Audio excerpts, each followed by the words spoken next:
오늘은 천년이도 팡롱 이렇게 정했는데 그 베트남 북부 그리고 지금 베트남의 수도 하노이에 대한 이야기예요. 이곳을 수도로 삼은 왕조가 리왕조여서, 그리고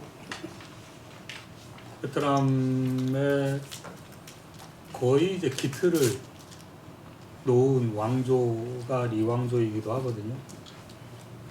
그래서 리왕조에 대한 이야기하고, 그 다음에 리왕조 시기서부터 시작된 그 공예 마을, 이런 마을들에 대한 이야기하고, 그리고 유교와 불교가 어떻게 들어왔고 베트남에서 발전을 하는데 어떤 특성을 지니는지를 간략하게 살펴보는 게 이제 이번 오늘 강의의 내용인데요. 지난 시간에 말씀해 주신 것처럼 역대 왕조를 보면 첫 시간에 이제 첫나라 때 부분은 했는데, 기원전 2879년 대월사기 전서에 그렇게 돼 있거든요. 그래서 고조선보다 조금 더 이른 시기에 왕조가 시작이 됐다고 역사서에 15세기 역사서에 기록이 되어 있어요.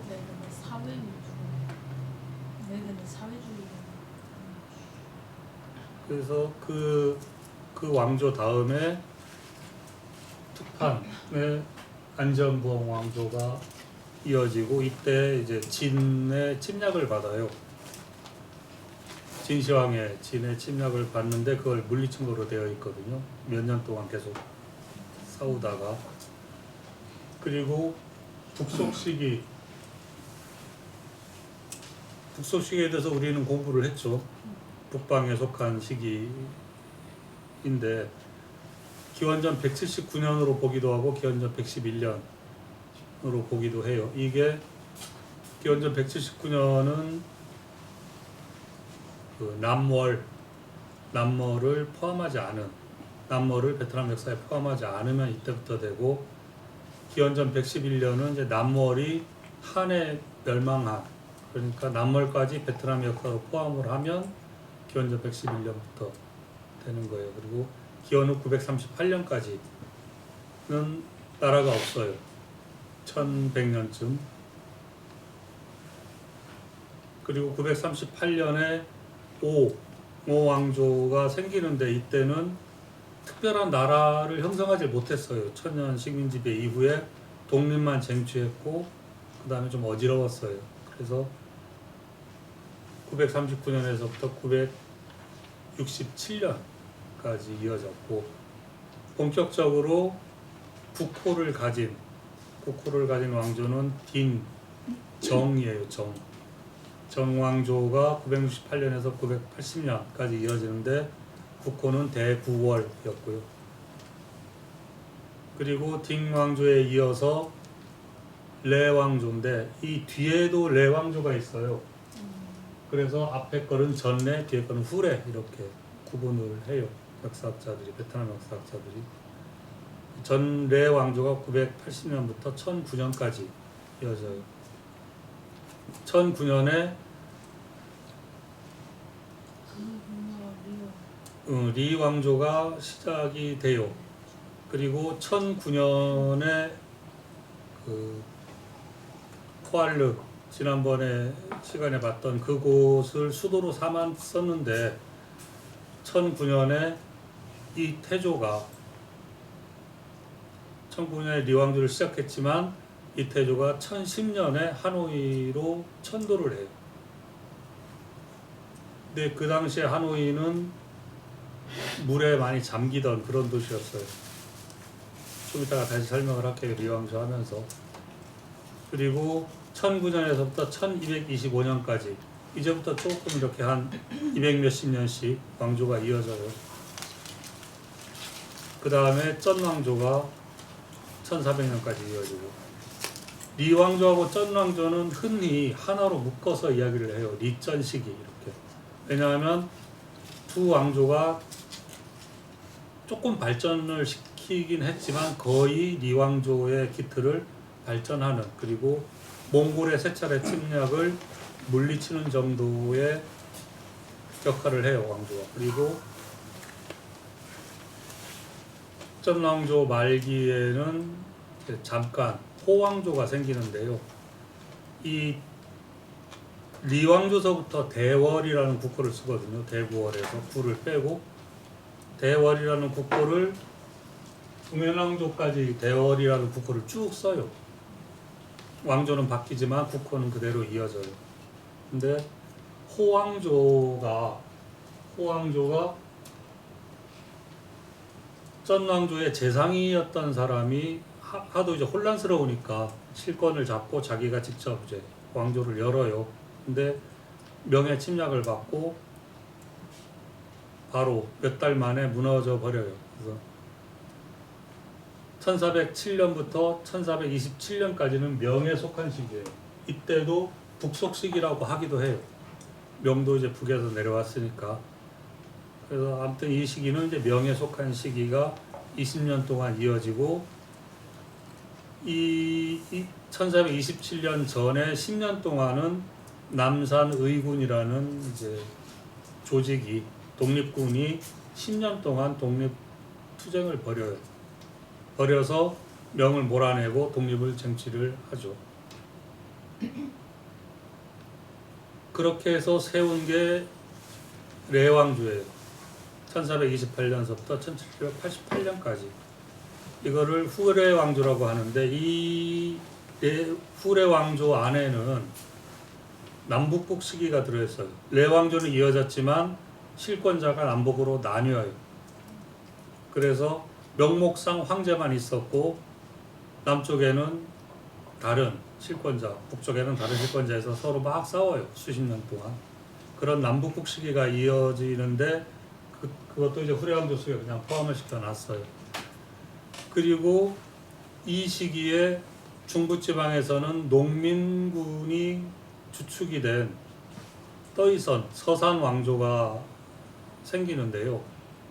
농민군이 일어서서 당시에 중부, 남부, 북부 세 군대를 모두 통일을 시켜요. 그러니까 레 왕조는 이어지고 있었지만 그 안에 실권자들이 모두 이제 실권을 잃게 되죠. 그리고 떠이선 왕조가 3형제였는데 이 3형제가 북부, 중부, 남부를 각각 다스려요. 그 중에 막내 세 번째가 이제 북부 지방을 다스리게 되는데, 광중이라는 황제에 올라서 청의 침략을 물리치고 북부를 다스리는데 갑작스럽게 이제 젊은 나이에 죽어서 떠이선 왕조가 바로 무너져요. 그런데 이 마지막 왕조 음현 왕조는 사실 남북국 시대에 남쪽을 다스리던 실권자였어요. 그런데 떠이선 왕조의 공격으로 이제 자신들이 태국으로 도망가고 프랑스의 도움을 요청해요. 결국은 프랑스의 무기와 용병 그리고 이제 대포 이런 것들을 가지고 와서 떠이선 왕조를 무너뜨리죠. 그래서 베트남의 마지막 봉건 왕조가 1802년에서부터 45년까지, 그리고 1945년 9월 2일이 되면 호치민에 의해서 베트남 민주공화국이 만들어져요. 그리고 이 시기에는 프랑스하고 계속 프랑스의 식민 지배를 받으면서 계속 독립투쟁을 하던 시기였어요. 이 베트남 민주공화국이 1945년에 생겼지만 1954년에 프랑스를 완전히 전쟁으로 내보내요. 이제 베트남 땅에서. 그래서 전쟁을 통해서 독립을 쟁취하는데 바로 1955년에 남부에 미군이 이제 영향을 끼치면서 남부 쪽에는 베트남 공화국이 만들어져요. 북부에는 베트남 민주공화국이 쭉 이어지고, 그리고 베트남 공화국은 남부 베트남이 흔히 남베트남이라고 하는데, 베트남 공화국과 베트남 민주공화국 이렇게 남북으로 나뉘어져 있죠. 그리고 베트남 민주공화국은 직접적으로 남부에 어떤 정권을 세우는 게 아니라 남부의 민족해방전선하고 임시혁명정부를 세워요, 남부에. 그래서 임시혁명정부가 베트남 민주공화국, 베트남 공화국, 남부 임시혁명정부 이 세 국가가 합쳐져서 베트남 사회주의 공화국으로 돼요. 1976년에. 이때부터 이제 본격적으로 사회주의 국가, 강력한 사회주의 국가 초창기에는 형성을 해서 현재까지 베트남 사회주의 공화국이 이어지고 있어요.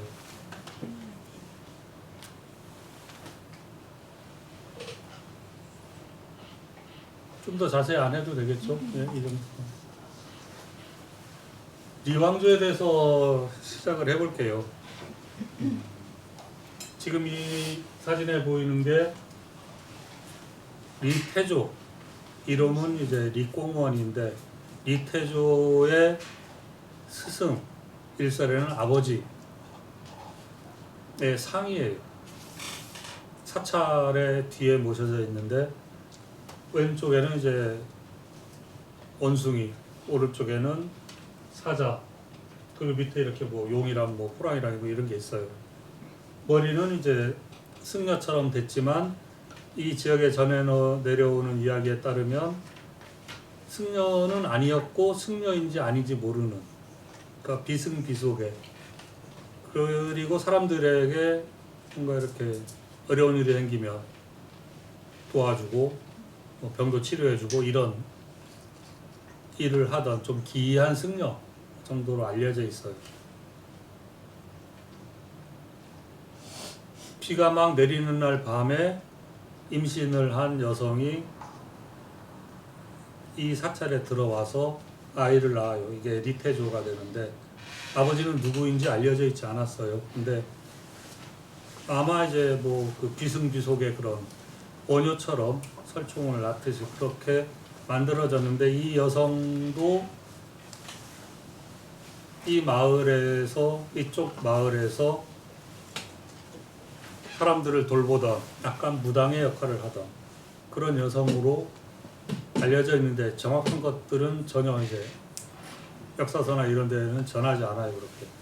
아무튼 여기서 하고 이제 여성이 죽고 이 사찰에서 커요. 크다가 승려가 제자로 삼아서 이제 키우게 되죠. 그러니까 리태조는 당연히 이제 불교 세력의 어떤 강한 후원을 받으면서 성장을 해요. 그리고 그 당시에는 이제 불교가 상당히 수준이 높은 교육기관이었거든요. 그렇게 불교의 후원을 얻으면서 병법, 무술 뭐 이런 여러 가지 것들을 배워요. 배우고 마지막 그 장성에서는 딩 왕조의 그 왕조에 가서 일을 시작을 해요. 무관으로. 그리고 레 왕조, 아까 전레 왕조에는 그 궁궐 수비대 대장 좌우가 있었는데, 왼쪽 대장, 한쪽 대장격을 맡은, 수비 대장격을 맡은 인물이었어요. 그런데 후레 왕조가 이렇게 막 문제가 발생하면서 승려들이 주축이 돼서 황제로 추대를 해요, 이 사람. 근데 계속 이제 거부하다가 승려들의 추대뿐만이 아니라 그 관리들, 그 왕조의 관리들의 추대까지 같이 받으면서 황제에 올라요. 올라서 그 다음 해에 하노이로, 그러니까 탕롱이죠. 탕롱으로 그 전에는 대라였어요. 대라 성이었는데 그 성을 탕롱으로 바꿨고 지금 하노이라는 명칭은 마지막 왕조의 밍망 황제가 탕롱의 그 힘을 좀 줄이기 위해서, 북부의 힘을 줄이기 위해서 하노이로 이름을 바꿔버려요. 수도도 이제 중부지방으로 옮기고. 이 사찰에 가면 이 오른쪽 안에 들어가면 이조 공모 이렇게 해가지고 조그맣게 그 제단이 모셔져 있어요.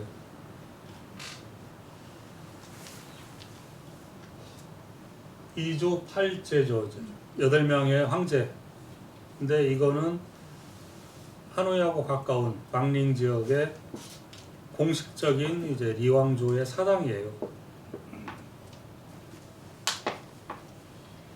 8명의 황제인데 처음에 태조, 그 다음에 태종, 그 다음에 성종, 인종, 신종, 안종, 고종, 회종, 그 다음에 마지막은 이제 황제로 8명의 황제 들어가진 않는데 봉건 왕조의 최초의 여자 황제 소황제가 오르는데 여기서는 이제 8제는 빠져요. 소황제 7살이었거든요. 사당 안에 이렇게 모습이고 여기서 이렇게 뭔가를 차려서 제를 지내는 곳이에요.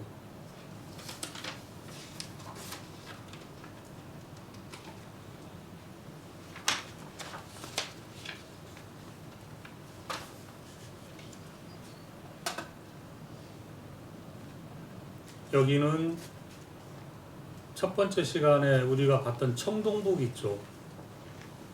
청동북의 신을 모신 사당이에요.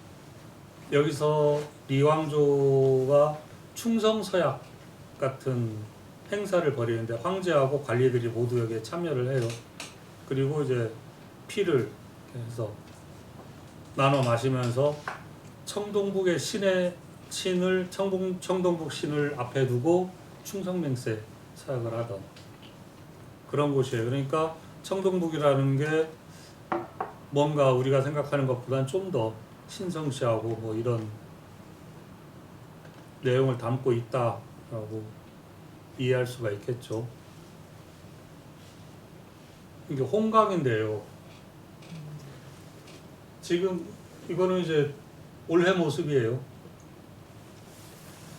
원래 제가 가서 찍어본 건데 여전히 이렇게 사람들이 그 강가에 살고 있기도 하고 그리고 우리처럼 하구원이 없으니까 배들이 바다를 통해서 이렇게 들락날락 거려요. 여전히 이 홍강이 지금 이 근처에서 여기서 좀 밑에 이 근처가 황성으로 들어가는 입구거든요. 황성이 바로 옆이에요. 그러니까 강을 끼고 황궁이 건설이 된 거예요. 근데 이 강이 잘 넘쳐요.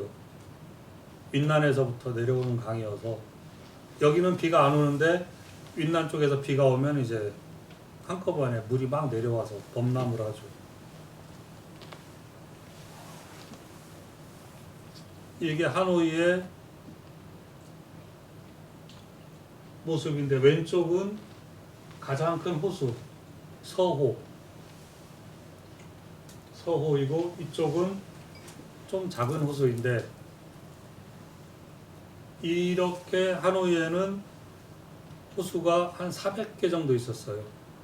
큰 호수도 있고 작은 호수도 있고 거의 그 하노이 안에 또 마을들이 있는데 그 마을마다 호수도 있고 강이라고 하긴 그렇지만 강하고 비슷한 수로가 이렇게 있어요. 수로가. 그러면 이 수로는 건기 때는 이제 물이 줄어들었다가 우기 때는 물이 차오르는. 근데 이제 이런 호수들이 점점 메꿔지죠. 많이 오염이 되기도 하고 도시의 건물을 지으려고 자꾸 메꿔요. 지금 굉장히 많이 줄었어요. 굉장히 많이 줄었는데 그 대신 비가 오면 이런 역할을 해줄 수 있는 시스템이 없어져 버렸으니까 도로가 침수가 돼요. 그리고 기후가 좀 달라지면서 베트남도 예전보다 훨씬 비가 많이 내리기 시작해서 이제 툭하면 도로가 침수되는 그런 일들이 벌어지고 있어요.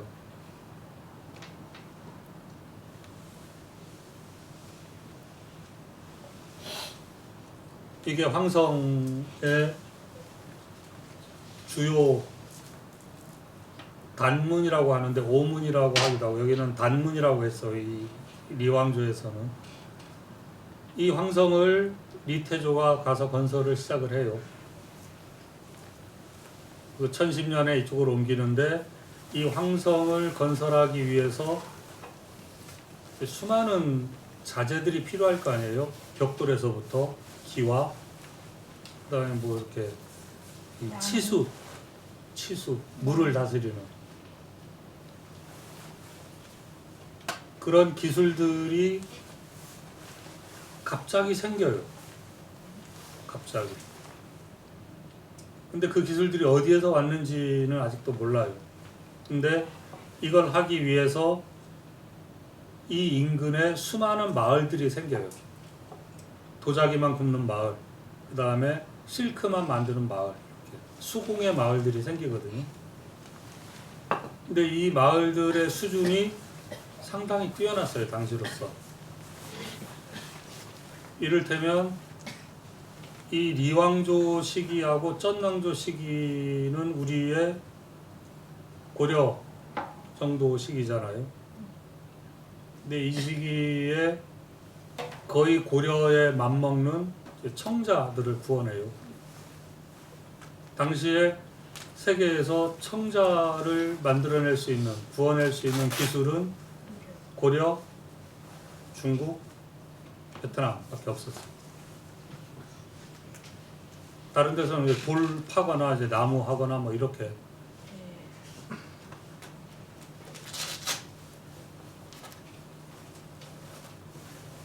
이 황성을 건설하고 나서 이제 첫 번째 리태조가 건설하고 계속 확장을 했을 거예요. 그리고 이 황성 안에는 북속 시기에 이렇게 외침을 물리쳤던 하이바증이나 이런 여성 영웅, 그 다음에 이런 영웅들의 사당도 건립하고, 그 다음에 불교의 사찰도 굉장히 많이 건립을 해요.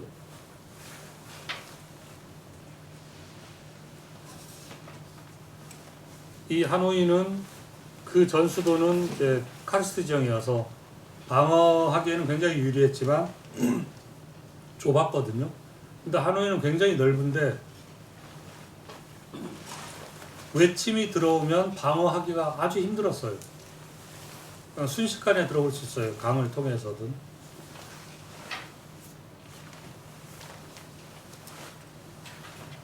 그래서 일단 이 황궁을 만든 것부터가 이제 베트남 역사에서 가장 중요한 리왕조의 치적이 되고요. 리태조에 이어서 태종은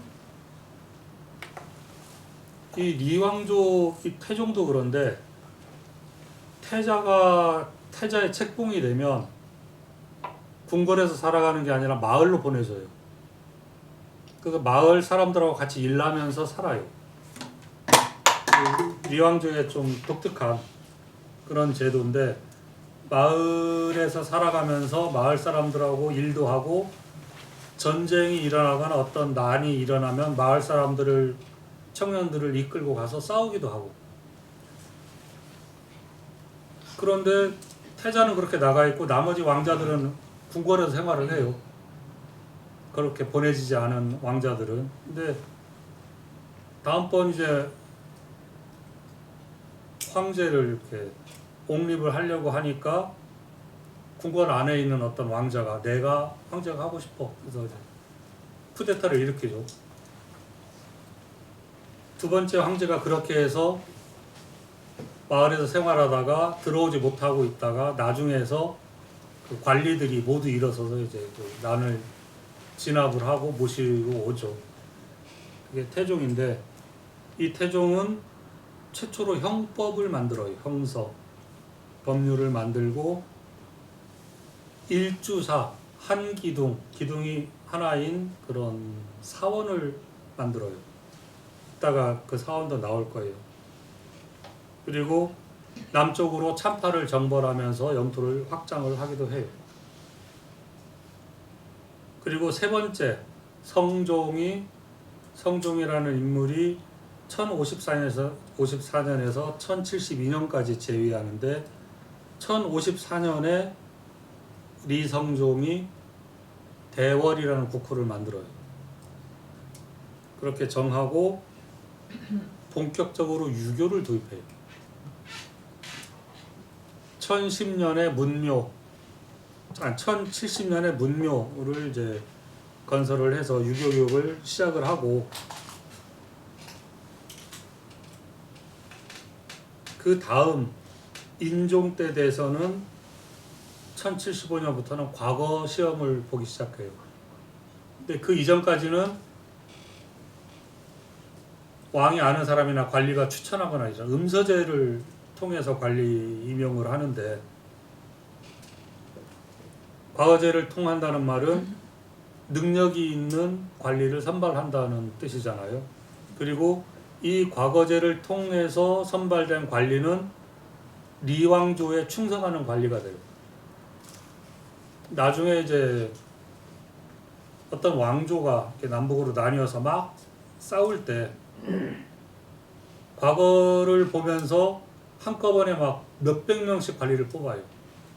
그 관리들은 모두 이제 이 자신의 왕조에 충성하고 자신의 왕조를 편을 드는 그런 관리들이 되니까. 그래서 이쪽 관리와 이쪽 관리가 서로 싸우게 되죠. 자신들의 관리 그 세력에 이제 정통성을 두고.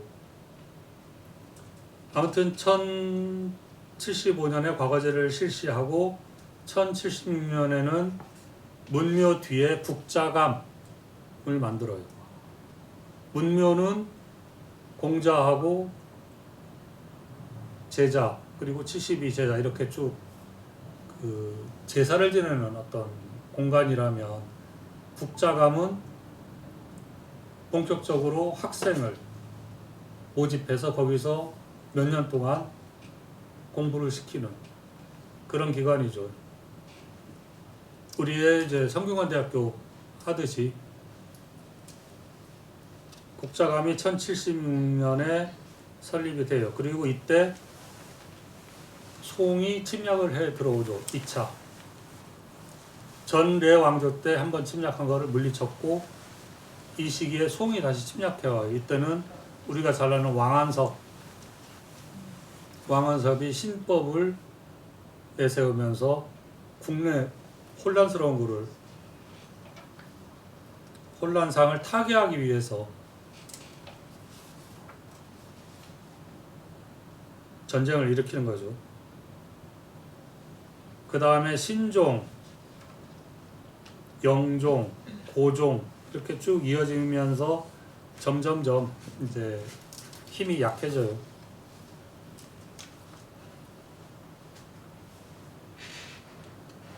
아까 황궁에서는 이렇게 열병식을 하기도 했고, 뭐 축구를 하기도 했고 막 이랬었어요. 이게 이제 남아있는 흔적들인데요. 이런 문들이나 이런 것들이 남아있어요. 리왕조에서부터 후레왕조까지 쭉 이곳이 수도였으니까 이제 리왕조가 건설한 데다가 다시 뭔가를 다 점점 확장을 해서 건설을 했을 거예요. 지금도 이렇게 남아있고요. 이런 계단은, 이 용은 레왕조 때 만들어진 용이에요. 이 용 스타일 자체가 레왕조의 스타일이고, 리왕조의 용은 비늘이 없어요. 비늘이 없고 가늘고 이렇게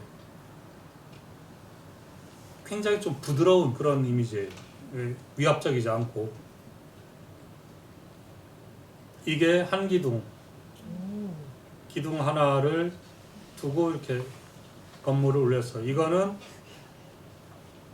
1955년에 복원한 거예요.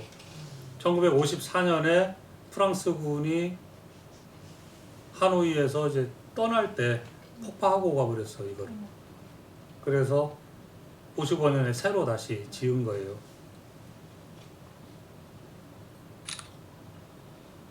아까 신종이 이거를 짓게 된 이유가 꿈속에서 그대로 이 모습을, 연꽃 모양이잖아요, 이게.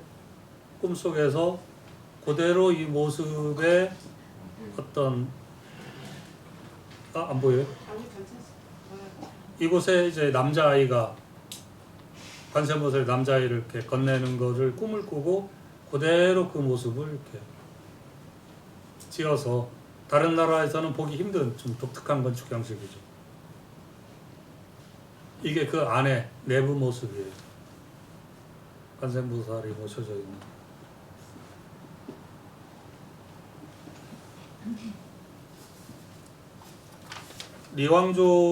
리왕조에서는 이제 황성건설한 것 이외에 불교 유적을 굉장히 많이 만들었는데요. 이게 리왕조의 아미타 신앙 불적사인데요. 아미타 신앙의 대표적인 사찰이에요. 이 사찰에 지금 보이는 그 아미타상이 우리처럼 국보 1, 2호, 2호 이렇게 하지 않거든요, 베트남은. 그런데 1차 국보 이렇게 했어요. 1차 국보 30개. 묶어서. 그러니까 가장 중요한 1차 국보 30개 중에 하나예요, 이게. 그리고 거의 베트남의 어떤 미적인 기준을 결정한 그 불상으로 봐요, 아미타상은. 청동북 중에 가장 큰 청동북이 있는데 그것도 같이 1차에 국보가 돼요. 근데 이 아미타상은 보시면 이렇게 부서졌어요.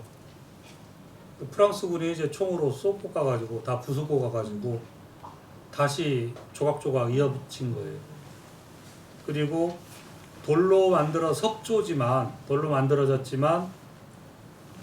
겨울하고 여름이 색깔이 조금씩 바뀌어요. 지금 이거는 약간 조명이 들어가 있긴 한데 그 습도에 따라서 약간 푸르스름한 빛이 나기도 하고, 그러니까 옥은 아닌데 약간 옥 같은 그런 느낌의 돌이에요. 요거는 그 사찰 안에 위에 들어가는데 놓여 있는 그런 기물들이고요. 이게 그 불적사의 탑들이에요. 아미타 신앙인데 그 뒷산에 가면 이런 형태의 고인돌들이 쭉 있었어요. 근데 그 후에 가니까 이걸 다 없앤 모양이더라고요.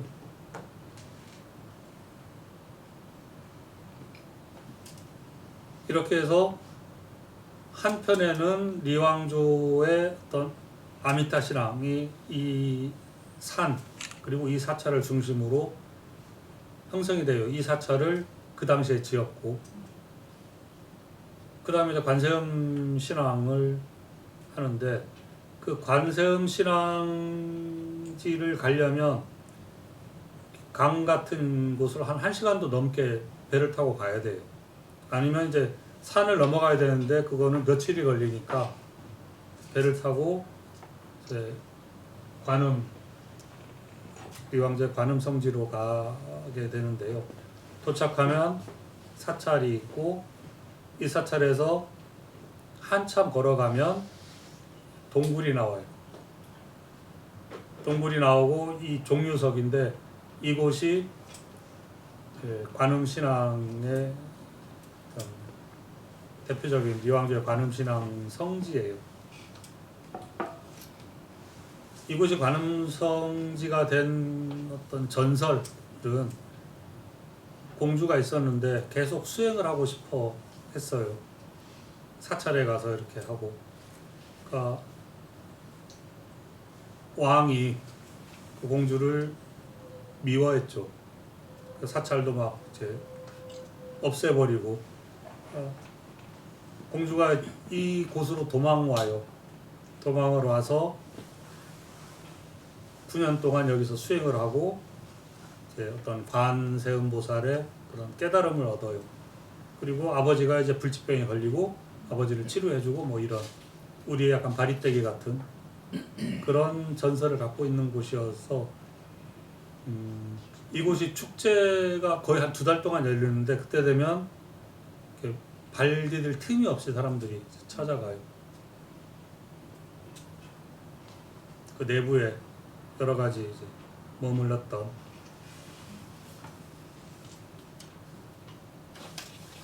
아까 일주사는 1049년에 건립이 돼요.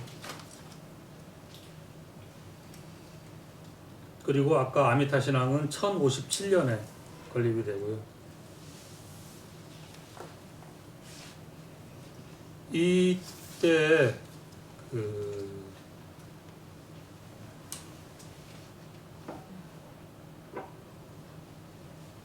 리국스라는 이 쌀국수집이거든요. 북부에서 가장 유명한 한국인이 여기 줄 서서 먹고 있어요. 저는 이제 아침 일찍 가니까 줄이 안 서 있는데 뭐 10시만 되면 막 줄이 서 있어요. 근데 이 거리가 리국스 거리예요. 리국스라는 말은 리왕조의 국사예요. 실존 인물이었고요. 이 사람이 왜 국사가 됐냐 하면 이제 그 신종의 병을 불치병을 치료를 해주면서 국사가 되는데 유명한 선사였어요. 명공선사였는데 나중에 이제 국사가 되면서 리국스로 이렇게 이국사 이렇게 불리게 되는데요. 이분이 이 리왕조 시기에 안남 4대 기 중국에서 붙인 이름이에요. 이거는 안남에 있는 4가지의 기물, 청동 기물을 이 사람이 만들어요.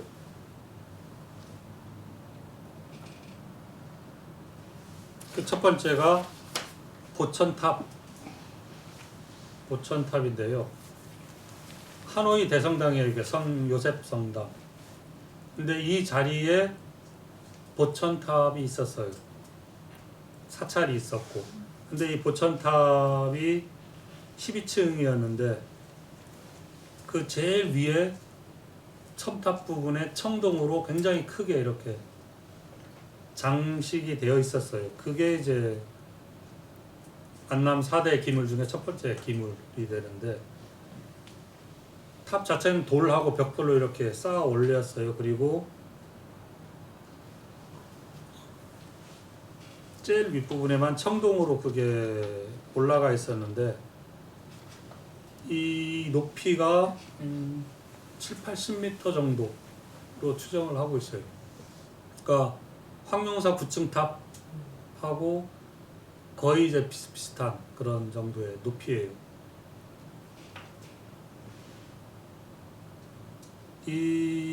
이곳에 있는 그 탑은 아까 명이 침략해와서 20년 동안 식민지배를 한 적이 있다고 했었죠. 명이 이 탑을 폭파시키죠. 폭파시키고 청동 기물을 없애버려요. 그리고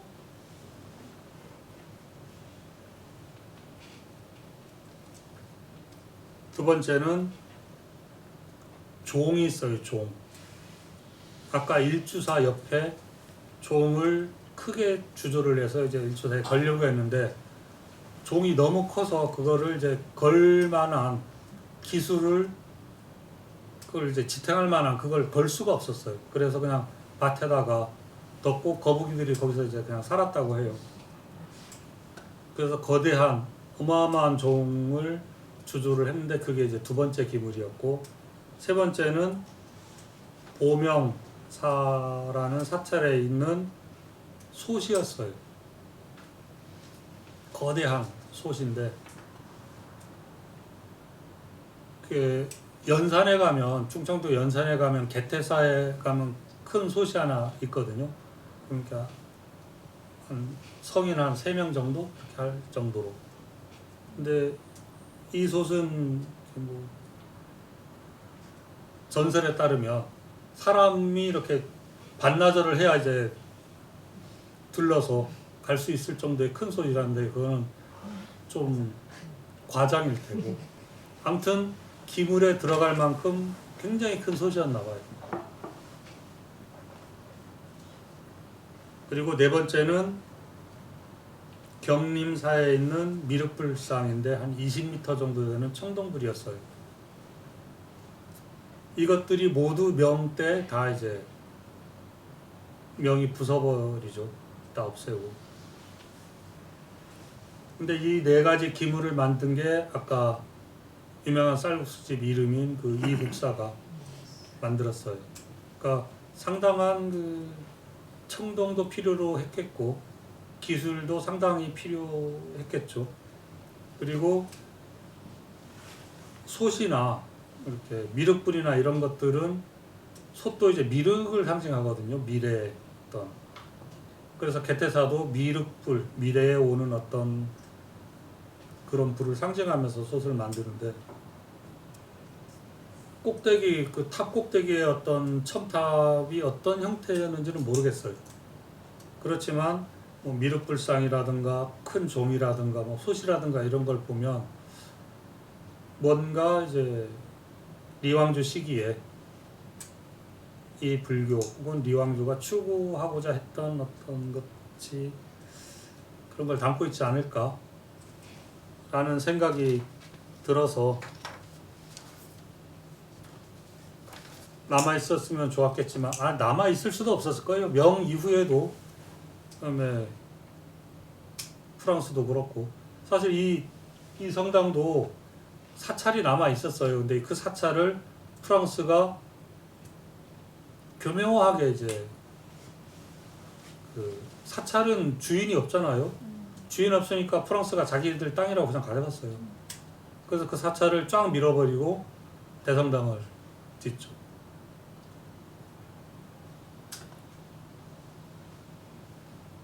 아무튼 지금 하노이의 한 명소예요. 이게 겨울이 되면 이제 막 이렇게 사람들이 모이고 젊은이들 여행객들도 찾고요.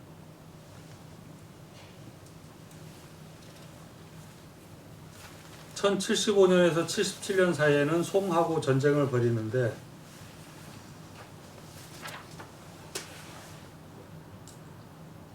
남국산호를 써놓았는데 없어졌네요.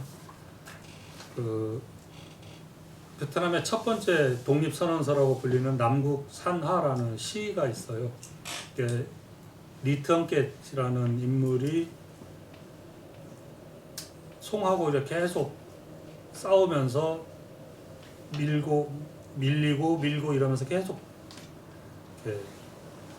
교착 상태에 빠져 있는 그 상황에서 군사들이 이제 사기가 저하되니까 이 시를 이제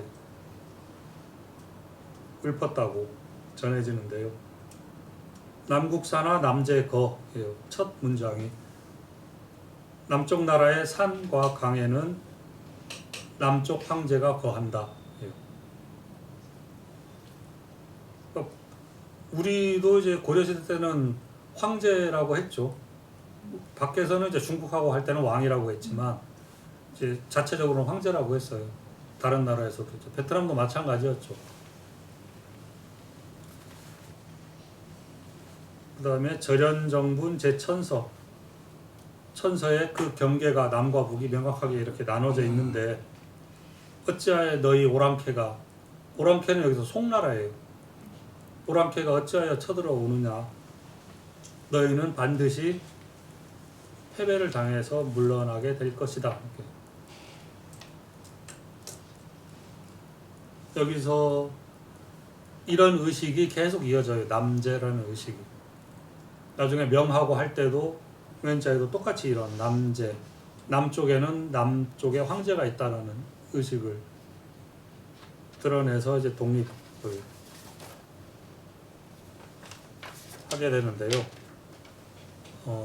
프랑스하고 전쟁을 하고 미국하고 전쟁을 하는데 베트남군을 이끈 인물이 지압 장군이거든요. 보응엔 지압 장군인데, 그러다 보니까 이제 서구에서 20세기의 가장 위대한 장군 중에 한 인물로 이제 들어가요. 이 지압 장군이 전술이 있는데 세 가지 원칙하고 세 가지 해서는 안 되는 것을 이야기를 해요. 첫 번째는 작은 것으로 큰 것을 이긴다. 뭐 말은 쉽죠. 작은 것으로 큰 것을 이긴다. 적은 양으로 많은 양을 이긴다. 그 다음에 질로 양을 넘어서서 이긴다. 이런 거예요. 이게 세 가지 원칙이에요. 그러니까 이 원칙은 철저히 지켜져요. 그러니까 작은 것으로 큰 것을 이기는 것과 적은 것으로 많은 것을 이기는 것, 그리고 당연히 질이 달라야 되겠죠. 양으로는 도저히 이게 같이 싸울 수가 없으니까. 3불로는 적이 원하는 장소에서 싸우지 않는다. 적이 원하는 시간에 싸우지 않는다. 적이 원하는 방법으로 싸우지 않는다. 시간과 장소와 방법 모두 적이 원하지 않는, 전혀 상상하지 못하는 그런 곳에서 싸운다. 예. 게릴라전의 이제 가장 기본적인. 그리고 이런 것들이 베트남 역사에서 쭉 이어져 내려온, 배침을 물리치면서 이어져 내려온 지혜겠죠. 유교의 유입을 간단히 보면 유교는 기원 전후 해서 들어와요. 불교도 그쯤 들어오거든요. 베트남에.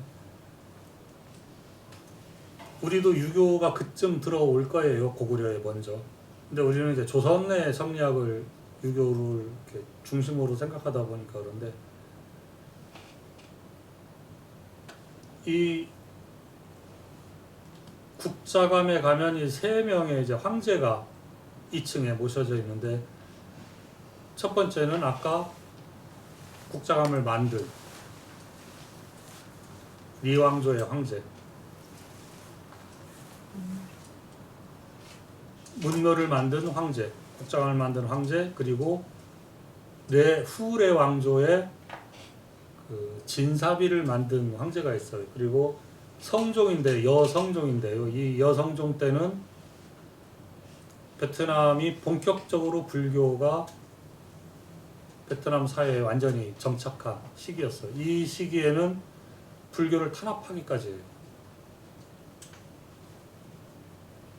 그 세 황제가 모셔져 있어요, 위에. 그리고 아래층에는 유학자, 추반안, 주문안이라는 유학자가 모셔져 있어요. 이 사람은 이제 국자감 사업, 그러니까 총장이죠. 이 국자감 대학교의 총장, 국가대학교의 총장을 한 인물인데, 저서나 이런 건 없지만 제자를 많이 키웠어요. 그리고 그 황제에게 간신들을 7명을 처형하라, 목을 치라는 상소를 올리고, 이제 그게 받아들여지지 않으니까 낙향해서 고향에서 학생들을 가르친 인물이에요. 규문각이에요. 이게 규문각인데, 이 무는 하노이 시의 상징이에요. 하노이 시가 이걸 그대로 이렇게 상징을 따서 하노이 시 문양으로 써요. 그 약간 의외죠. 유학의 규문각을 하노이 시 상징으로 쓰고, 여전히 사람들이, 우린 성균관에 이렇게 안 가잖아요. 사람들이 항상 이렇게 많아요. 베트남 사람들, 관광객들 뿐만이 아니라. 이게 비각이에요. 비. 진사시에 합격한 인물들의 이름을 새겨서 비를 세웠어요. 이걸 시작한 인물이 아까 여성종이에요. 그 사람이, 그 황제가 쓴 그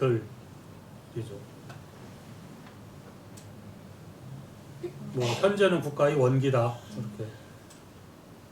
그러니까 국가를 유지하는데 이제 그 뛰어난 인물들이 국가의 근간이 된다라는 거죠. 이게 비석이에요. 여기 이름들이 다 새겨져 있는데 지금은 이렇게 못해. 유네스코 유산이거든요. 이것도. 이거는 한 30년 전, 20몇 년 전에는 사람들이 와서 막 거북이 머리 만지고 그 학생들이 잘 만졌어요. 시험 합격하게 하는데 이렇게 효험이 있다고. 올라타기도 하고. 근데 지금은 이제 다 쳐져 있어서 유네스코 보호를 하고 있어요. 이게 지금 국자감이에요. 국자감 모습인데 베트남은 9월 학기거든요. 그러니까 방학 그 졸업을 언제 하냐면 6월 달에 해요. 그럼 엄청 더워요. 그게 아니라 학교 다니는 시간이 짧잖아요. 아니 온도가 한 40몇 도씩 올라가서 엄청 더운데 이 졸업가운을 입어요. 땀을 막 흘리면서. 그리고 여기까지 와서 사진을 막 찍어요. 단체사진. 그리고 시험 기간이 되면 고등학생들이 와서 공자맹자 이 상에 와서 막 시험 합격하게 해달라고 막 빌고. 대학생을 생원이라고 부르거든요. 싱비엔인데 그게 생원이에요. 유학적인 명칭이죠.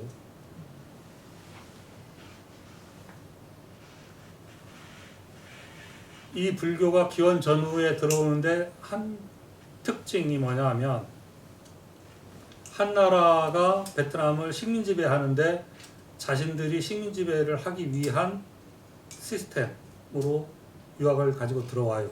그리고 그 유학은 누가 배웠냐 하면 한 나라 관리들의 자제만 배웠어요. 그러다가 점점 베트남 사람 중에 한의 관리가 되는 사람들을 위해서도 이제 유학을 가르치기 시작해요. 그러니까 적의 사상이었던 거죠. 베트남 입장에서. 그래서 베트남 마을에서는 유학이 받아들이지 않아요. 15세기가 돼서 받아들여요. 1500년이 지나야 베트남 마을에 향유학이 시작이 돼요. 아까 여성종 때 돼서요. 그러니까 그만큼 그 중앙의 어떤 침략가과 마을의 어떤 독립적인 이런 것들이 그 차이, 거리 이런 것들을 엿볼 수가 있죠. 유교는 이제 한 시기에 들어와서 중앙을 중심으로 시작이 되었다면 불교는 인도하고 스리랑카 쪽에서 들어와요. 배를 타고. 그 당시에 베트남 북부는 한의 식민지배를 받고 있어서 중국으로 들어가는 한으로 들어가는 거의 모든 배들이 다 하노이로 들어왔어요. 지금 하노이로.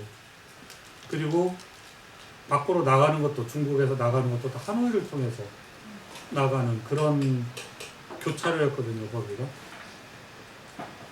그러니까 승려들이 인도에서 와서 중국으로 가서 포교를 하기 위해서 가는 기착지가 하노이였어요. 그래서 하노이에서 500명의 승려들을 이제 교육을 시켜서 중국으로 이제 포교를 보내려고 교육을 하기도 하고, 그런 시기가 한 200~300년 이어지고 5세기쯤 되면 이제 중국에서 거꾸로 선종이 내려오죠. 그래서 베트남 불교가 약간 독특한 뭐 흔히 얘기하면 그쪽은 대승이야 소승이야 이렇게 물어보는데 소승적인 것 같으면서도 대승적이고 우리랑은 또 좀 많이 달라요. 많이 다르고 그런 독특한 불교가 형성이 되어 있는데요. 이 승려들이 오니까 그때만 해도 유학하고 불교는 별로 사이가 안 좋았어요. 둘이. 그래서 딱 오니까 이제 중앙에 권력자들은 다 유학자인 상태이고 승려들이 어디로 가냐면 마을에 가요. 마을에 가서 마을 사람들의 병 치료해주고 마을에서 생긴 것도 이제 인도 사람들이니까 이상한 사람들이 와가지고 뭐 이렇게 막 도와주고 그 과학기술도 가지고 있고 의술도 가지고 있으니까 마을 사람들하고 불교가 시작이 돼요. 그러니까 중앙은 유교, 마을은 불교가 돼요. 이 구도는 쭉 이어서 지금도 그런데 나중에 이제 남부하고 북부하고 전쟁을 할 때도 불교는 북부의 마을 사람들하고 같이 공산당의 편에 서죠. 사회주의 편에 서서 지금도 그러고 있고요. 이제 기독교 캐톨릭은 이제 남부 베트남에서 불교를 탄압하고 캐톨릭을 이제 존중했으니까. 아무튼 불교는 그래서 마을에서부터 성장하기 시작해요. 그 마을에서부터 성장하는데 그 마을에는 그 이전부터 기우제를 지내거나 뭐 이렇게 뭘 하던 그런 여성 무당이나 뭐 이런 분들이 계셨겠죠. 그 사람들 그 세력하고 불교가 어떻게 이렇게 조화가 되느냐, 이것에 대한 이야기가 지금 여기에 보이는 모습인데요. 사법신이라고 해 네 명의 신이 있는데 이 네 명의 신의 어머니가 있어요. 그 어머니의 이야기인데 불교가 처음 들어왔을 때 가라살이라고 하는 인도 승려가 어느 절에서 이렇게 불법을 설파를 했어요. 그러니까 수많은 사람들이 와서 막 들었어요. 경도 막 읽고. 그런데 이 여성은 만낭이라는 여성은, 만낭은 이렇게 풀이하면 베트남 여인 이 뜻이에요. 이 여성은 어눌했어요, 말이. 그래서 같이 공부도 못하고 가난하고 이래서 밥을 해주는 그런 여성이었는데 어느 날은 한참 밥을 해서 기다리는데 이제 경이 안 끝나는 거예요. 잠깐 자는데 승려가 문가에 기대서 자고 있으니까 승려가 지나가고 이제 임신을 하고 뭐 이런 스토리가 돼요. 그 불교에서 임신을 했으니까 부끄러워서 이제 그곳을 떠나요. 이 여성도 떠나고 그 승려도 떠나요. 그리고 여자아이를 낳고 그 승려를 찾아가요. 그 승려가 나무에다가 아이를 맡겨놓은 걸로 되어 있는데 그 나무는 어떤 마을을 상징하는 그런 나무예요. 커다란 나무, 고무나무 종류인데, 그리고 이 승려는 지팡이를 주면서 당신은 이제 이걸 가지고 비가 내리지 않고 가뭄이 들면 이 지팡이를 가지고 기도를 하면 비가 온다, 뭐 이렇게 해서 이 여성은 그걸 가지고 이제 비를 마을 사람들에게 내려주면서 사는 인물이 되는데 80 정도가 되었을 때 그 아이를 맡겼던 나무가 부러지면서 강물에 떠내려와요. 그리고 이 여인이 있는 마을 앞에서 멈춰서 가지 않죠. 근데 그 나무를 가져다가 신기하게 생각해서 이제 넷으로 나눠서 불상을 만드는 거예요. 그 불상이 그 농사하고 관련된 일들을 관장하는 이제 불상인데, 지금 요거는 비의 여신이에요. 비의 여신인데 이런 거의 비슷한 상이 이쪽 지역 사찰마다 이렇게 각각 모셔져 있어요. 그리고 그 어머니의 무덤도 남아있고 그 어머니를 모신 사찰도 그대로 있어요. 구름, 비, 번개하고 벼락, 요 네 신을 모셔서 필요에 따라서 가서, 특히 이제 비하고 구름의 신이 가장 농경하고 연관이 되겠죠. 그래서 이야기는 이 마을 사람들이 이곳에 베트남 북부의 사람들이 이렇게 신을 모시고 가서 이제 기도를 해서 효험이 없는 적이 없었다. 그런데 이 네 신을 부처라고 보는 거예요. 그래서 그 어머니를 불모라고 불러요. 불모라고 부르고 이 불모가 돌아가신 게 4월 초파일로 설정을 해놓고 그 4월 초파일이 되면 이분이 돌아가신 것과 이제 부처의 탄생과 그다음에 그날이 되면 모여서 이렇게 음주 가무를 해요. 축제를 페스티벌을 벌이는데 그것을 욕불회라고 불렀다 이렇게 돼요. 그러니까 사람들이 모여서 이제 마을에서 축제를 하고 이런 신에게 기도하던 이렇게 구슬하던 그런 형태가 묘하게 이제 불교의 욕불회나 뭐 이런 형태하고 이렇게 습합이 되는 거죠. 그렇게 이야기를 전하는데 우리가 이제 불교 들어올 때 모습도 약간 여성이 등장하기도 하지만 이렇게 강하게 남지는 않거든요. 우리는 불교가 훨씬 더 강하게 전면에 드러나고 뒤로 이제 칠성이나 뭐 이렇게 뒤쪽으로 이제 물러나게 되는데 베트남은 전면적으로 이렇게 앞에 여전히 지금까지도 무적인 혹은 이제 자신의 전통적인 어떤 여성의 신앙 형태로 쭉 지금까지 이어져고 있다라는 게 이제 불교의 한 특징이에요. 그리고 이 불교가 베트남에 들어온 다음에 쩐왕조에 이르면 완전히 베트남화가 돼요. 유교는 15세기 돼서 명하고 싸우면서 그 새롭게 베트남 유학을 정립하면서 이제 베트남 유학화가 되는데 불교는 몽골이 막 침략해 들어올 때 천왕조가 사상적으로 통일을 해서 강한 외침에 맞서기 위해서 교종과 선종을 이렇게 선으로 통일을 하면서 그 중림선파라는 베트남 선파를 만들어요. 그 전에도 인도에서 남인도 사람이 중국에 갔다가 베트남으로 넘어오고 이런 뭐 6세기, 9세기 그 다음에 12세기 리왕조 때에도 뭐 초당파 연불선을 하는 그런 종파들이 있었어요. 이렇게 몇 개 파가 있었는데 그 모든 것들을 다 통합을 해요. 그래서 중림파를 만드는데 이 중림파를 만드는 첫 번째 인물이 쩐태종이에요. 쩐왕조의 첫 번째 황제죠. 근데 쩐태종은 리왕조의 마지막 여황제의 남편이에요.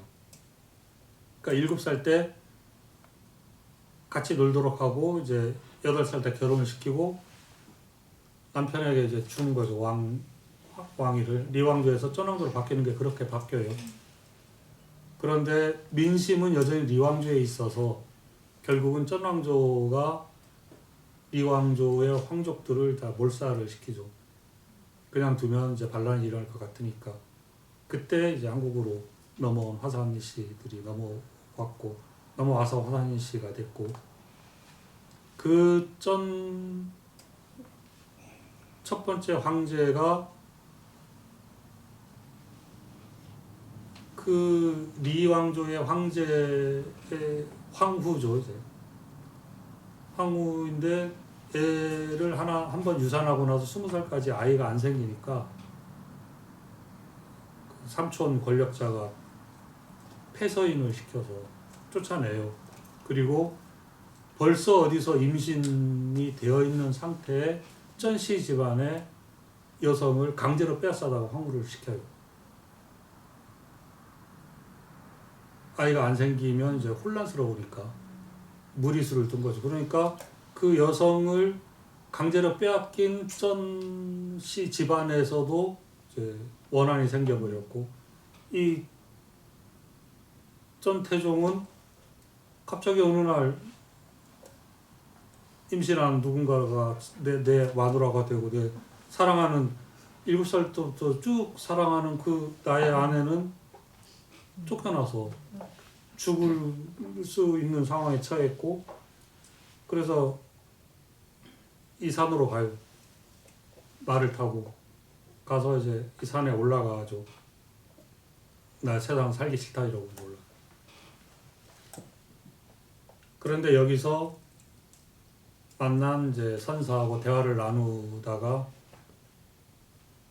눈물을 흘리면서 다시 돌아가요. 왜냐하면 몽골이 침략해오고 있었거든요. 몽골이 침략해오고 있었고 설득을 당한 거죠. 어쨌든 이제 황제로서 해야 될 일. 거기서 이제 속세와 이제 출세 이 두 가지가 둘이 아니다라는 그런 사상이 형성이 되는데 그렇게 해서 전타이동 진태종이 첫 번째 몽골의 침략을 물리치고 나서 바로 다음 황제에게 주고 자기는 산으로 올라와요. 산으로 올라와서 불교 공부를 하고 수행을 해요. 여러 가지 책들을 막 써요. 근데 그 중에 하나 다 이제 소실되어 버렸고 아까 명식이에요. 다 소실되어 버렸고 남은 게 뭐냐면 과허록이라는 게 남았는데 이것은 당신이 쓴 그 책들의 주요 내용이에요. 서문. 이 책을 썼는데 그 책의 서문은 요거다 이렇게 그거만 모아놓은 책이 하나 남아있어요. 거기에서 보면 뭐가 있냐면 경전에 대한 주해는 없거든요. 다 무슨 예불, 그 다음에 뭐 이런 깨달음 이런 거였는데 어떤 경에 대한 주해를 내가 했다. 그 서문을 싣는다고 그게 나와 있어요. 근데 그 주해를 한 경전이 금강산매경이에요. 금강산매경은 원효가 썼다고 지금 이제 주장을 하고 있는 적어도 원효가 쓰지 않았더라도 원효와 대안 둘이서 론을 쓴 금강산매경 론을 쓴 그건 확실하거든요. 그래서 전태종이 금강산매경을 자신도 이제 주해를 한 거예요. 그러니까 자신도 금강산매경 론을 쓴 거죠. 근데 그 안에 내용들을 보면 굉장히 비슷해요, 우리랑 불교와. 물론 시기적으로는 원효보다 훨씬 뒤에 인물이지만 그리고 이분에 이어서 다음 황제, 또 다음 황제에 가서는 중림 선이 공식적으로 이제 정립이 되는데 그 황제가 몽골이 세 번째 침략을 물리치고 나서 이제 세 번째까지 물리치고 나서 태상왕으로 물러나서 이제 중림선파를 만드는데요. 그리고 그 중림선파가 지금까지 쭉 이어져 와요. 이제 그리고 근래 들어서는 본격적으로 이제 중림선을 베트남 불교로 베트남 사상으로 연구하는 그런 그 연구 기관도 만들어지고 연구하는 국제학술대회도 많이 하고 막 이렇게 지금 되어 있는 상황이에요. 금강산매경 여기까지 들어가면 좀 많이 힘드니까요. 아무튼 불교는 마을에서 그렇게 됐고 처음에 그 여성의 어떤 신앙을 하던 일종의 어떤 무속을 굉장히 많이 포함한 상태로 마을 사람들에게 전해졌고 이 불교는 입세간적이고 호국불교예요. 호국불교이고 당연히 황제들은 진태종도 자기가 직접 진두에 그 전장에 나가서 직접 이제 사람을 죽이면서 싸우거든요. 그러면서 불교의 이론과 그 이제 살생을 해야 되는 이런 것 사이에 그런 걸 다 겪고 나서 이제 이 글들을 쓰고 이론을 정립을 해요.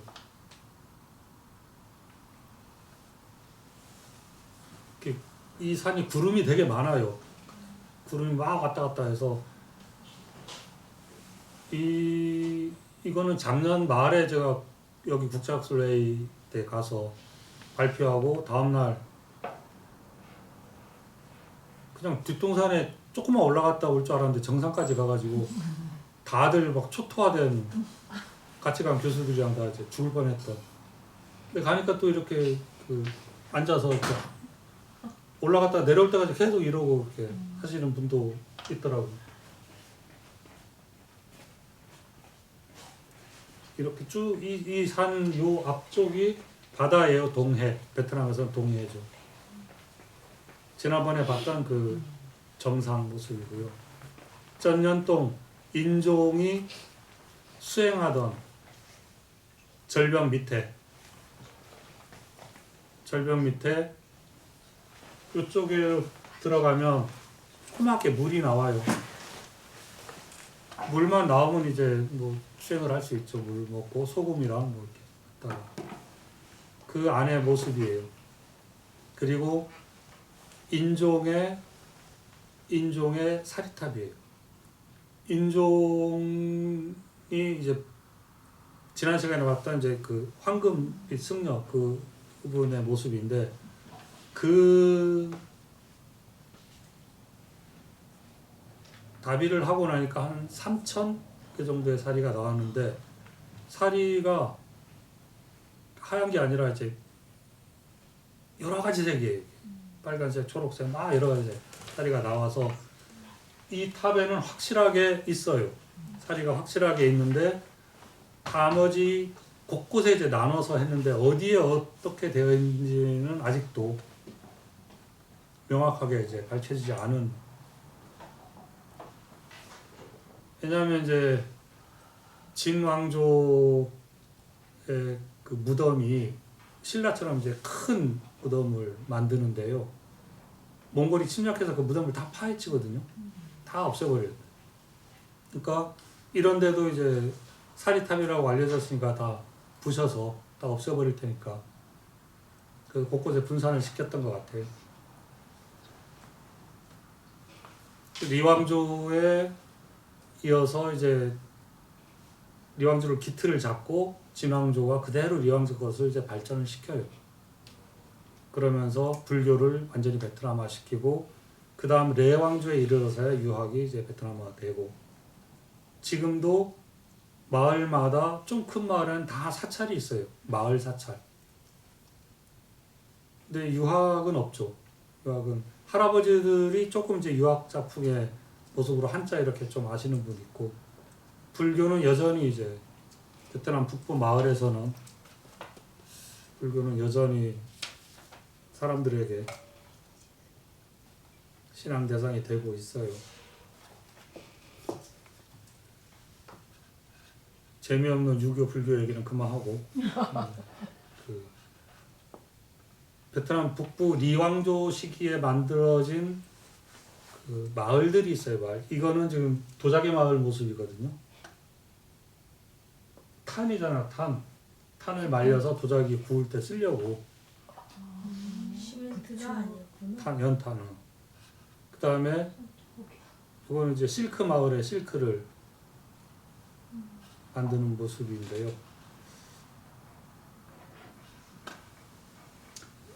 이 도자기 마을, 실크 마을 이런 것들이 다 리왕조 초기에 황궁을 건설하면서 같이 만들어진 마을이에요.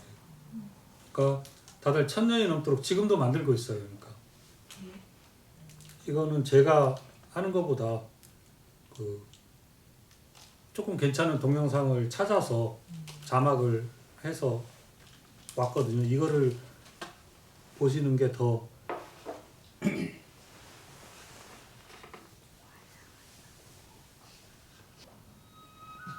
나오죠 이제? Nằm bên bờ tả ngạn sông Hồng, Bát Tràng là xã thuộc huyện Gia Lâm, thành phố Hà Nội, cách trung tâm thủ đô 12 km. Nói tới Bát Tràng là nói đến làng gốm sứ nổi tiếng, có lịch sử hình thành và phát triển gắn với 1000 năm Thăng Long Hà Nội. với những sản phẩm tinh xảo đáp ứng được các yêu cầu của đời sống thường ngày, không chỉ của các tầng lớp nhân dân lao động mà cả giới thượng lưu. 이 마을에서 황성을 건설하는 모든 벽들을 이 마을에서 다 부었어요. 기와도. Nhật Bản và nhiều nước phương Tây đến mua. Hiện nay, xã có 2 làng truyền thống với tên gọi làng Giang Cao và làng Bát Tràng đều đã được thành phố công nhận làng nghề truyền thống từ năm 2009. Lịch sử ra đời và lịch sử nghề của làng gốm Bát Tràng được thể hiện rõ ở 2 câu đối cổ ở tòa đại bái đình làng, đó là Bồ Di thủ nghệ khai đình vũ, lan nhiệt tâm hương bái thánh thần, nghĩa là đưa nghề từ làng Bồ ra xây dựng đình miếu, lòng dân thành kính tự hương lan dâng lên cúng tạ thánh thần. 이런 마을에는 그 마을의 도자기 신을 모신 사당이 항상 있어요. Nghĩa là từ Bồ Bát, người được lưu truyền biến hồn thành cổ quý, qua tu luyện trong lò lửa, đất hóa thành vàng. Đình làng Bát Tràng còn nổi tiếng với 44 đạo sắc phong của các triều đại phong kiến Việt Nam và một đạo phong cho đền Mẫu. Một điều đặc biệt là trong lục vị thành hoàng được thờ tại đình Bát Tràng có Đức Uy Dương Bạch Mã Đại Vương Thượng Đẳng Thần, ngài là linh thần một trong tứ trấn của Thăng Long Hà Nội. Cái miếng đất mà nhà ngày đình làm xây dựng đình là các cụ tổ đã chọn từ xa xưa rồi. Từ khi mới ra đây là bốc rồi. Thì cái thứ nhất là trước đây là dân theo nhớ láo năm 1720 thì bắt đầu mới làm thì làm gỗ như thế này ở cái địa danh rất là đặc biệt trên bến Thúy Huyền. sản phẩm làng gốm Bát Tràng 이 rất phong phú. 도자기를 여기서 Trong đó, 이제 gạch Bát Tràng 배에다가 là trong 싣고 nhiều 이동을 nổi tiếng 해요. đã được nhắc đến trong nhiều 도자기는 bài giao xưa. Ước gì anh lấy được 수레로 để anh 싣고 mua gạch Bát 깨지니까 Tràng về xây. Gạch Bát Tràng hiện hữu trong các công trình kiến 어디나 이제 trúc 배로 ở 싣고 Thăng 가요. Long, Bát 우리 Hiếu, 강진도 Đức 그래서 Giang, đình, đền, chùa, miếu, 그 안쪽까지 배가 hồ, 들어가요. giếng của các làng xã Việt Nam trong cả nước. Cùng với gạch Bát Tràng, đồ gốm Bát Tràng cũng nổi tiếng trong cả nước và quốc tế. Gốm Bát Tràng có nhiều kiểu dáng, chủng loại, kích thước, phân loại theo chức năng. Đồ gia dụng có bát đĩa, ấm chén, vò, lọ, chậu. Đồ thờ cúng có lư hương, chân đèn, chân nến, phù hương, nậm rượu, chóe, vân vân. Và ngôi chùa Tiêu Dao nằm trên địa bàn làng Giang Cao không chỉ có gạch, đồ thờ cúng mà phần lớn thiết kế của trụ trong chùa đều được làm từ gốm. Hiện nay là tất cả trong các cái nơi thờ tự như nhà tổ, nhà mẫu, rồi nhà thập bát la hán, động Sơn Trang đều là sản phẩm gốm sứ. Trong đó có những cái tác phẩm gốm sứ nguyên khối đến giờ cái này chúng tôi khẳng định là lớn nhất Việt Nam. Nhắc đến Bát Tràng là nhắc đến những ngôi nhà cổ. Xã có 23 ngôi nhà cổ đã được thành phố đưa vào danh sách bảo tồn từ năm 2001. Ngôi nhà cổ Nam Gian này là một trong số ít những ngôi nhà cổ có nét chạm khắc tinh vi đã được chủ nhân 북부는 là nghệ nhân gốm Tô Thanh 아무리 Sơn 가난한 dựng 집에 가도 thời gian 창가 và công sức 있어요. để phục dựng nguyên bản 우리가 ngôi 흔히 nhà 얘기하는 cho người 녹차가. cũ. Và đây thực 그 sự 녹차를 là một 마시려면 bảo 이제 tàng sống của 잔과 làng 이제 nghề gốm sứ 가기가 Bát Tràng. 기본적인 게 있어야 Điều mà 하니까 tôi tâm niệm là làm sao từng bước chân, từng góc nhìn phải toát lên được cái hồn cốt, cái tình người của chúng tôi trong gốm, với mong muốn mọi người khi ghé thăm đều cảm thấy mình như đang trở lại chốn quê, về dưới mái nhà xưa, được tắm mình trong một cái không gian thuần Việt mang đậm đà bản sắc của văn hóa gốm Bát Tràng. Gốm Bát Tràng giờ đây không còn xa lạ với người dân trong nước và cả thị trường nước ngoài khi có mặt ở nhiều thị trường khó tính như châu Âu, châu Mỹ, Đài Loan, Hàn Quốc, Nhật Bản. Thật chẳng hoa khi nói gốm sứ Bát Tràng đã đạt tới đỉnh cao của nghệ thuật và kỹ thuật chế tạo đồ gốm sứ ở Việt Nam. Để gốm có được danh tiếng và đi vào thơ ca thì không thể thiếu bàn tay, khối óc và tâm hồn của những người nghệ nhân. Nghệ nhân không phải là những người lao động bình thường. Ngoài sự khéo léo của đôi bàn tay, họ còn giữ trong mình cả những bí quyết, những kỹ thuật làm gốm được truyền từ đời này sang đời khác. Chính họ cùng những người dân khác đang nỗ lực gìn giữ và phát huy nghề truyền thống của tổ tiên. Tôi cũng rất may mắn được thành phố Hà Nội công nhận và phong tặng danh hiệu nghệ nhân Hà Nội. Thì là từ cái đấy thì chúng tôi tâm niệm với nhau một điều rằng là mình càng phải cố gắng hơn nữa trong nghề nghiệp để mà chung tay phấn đấu để xây dựng. Thứ nhất là nghề gốm sứ của chúng tôi ngày càng phát triển và ngày càng đẹp hơn, thành công hơn nữa. Và thứ hai là làm sao mà duy trì cái nghề truyền thống này để truyền lại cho các lớp đi sau nữa. Với 27 di tích, trong đó có 6 di tích cấp thành phố, 23 nhà cổ, 16 nhà thờ họ, cùng hơn 1.000 hộ sản xuất kinh doanh các mặt hàng gốm sứ. Những năm gần đây, được sự đầu tư của Ủy ban Nhân dân huyện Gia Lâm, xã Bát Tràng đã xây dựng làng gốm Bát Tràng thành một điểm đến cuối tuần của nhiều người dân thủ đô với các sản phẩm du lịch độc đáo, giúp du 이 마을이 있고요. 그 다음에 요거는 실크 마을인데 이것도 그 리왕조 황성 지을 때 이제 만들어진 마을이에요. 그러니까 다들 1000년이 이제 넘은 거죠. Nội văn là một cái nét rất là riêng của làng nghề Vạn Phúc. Nó như là những cái áng mây, các cái nét hoa văn nó rất là nhỏ.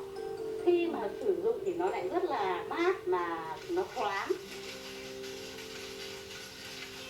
Cái nghề dệt lụa này của chúng tôi là nghề làm đẹp cho đời.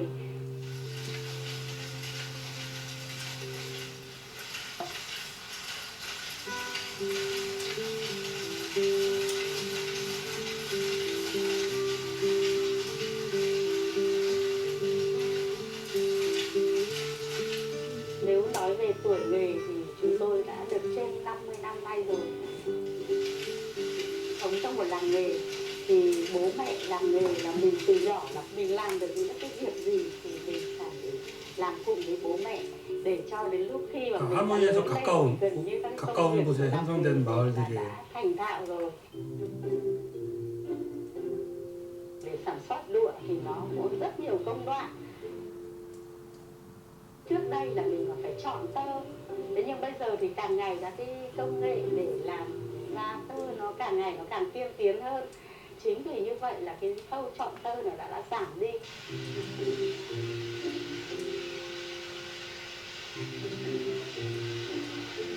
Khi là mình đã chọn được tơ rồi thì mình phải đưa vào đầu tiên là khâu guồng tơ. Sau khi mà chúng tôi đã guồng lên ống rồi thì đến khâu tiếp theo là khâu mắc dọc. Thì cũng từng mặt hàng, có những các cái mặt hàng thì mình chỉ cần mắc đôi, có loại thì mình phải mắc ép 4.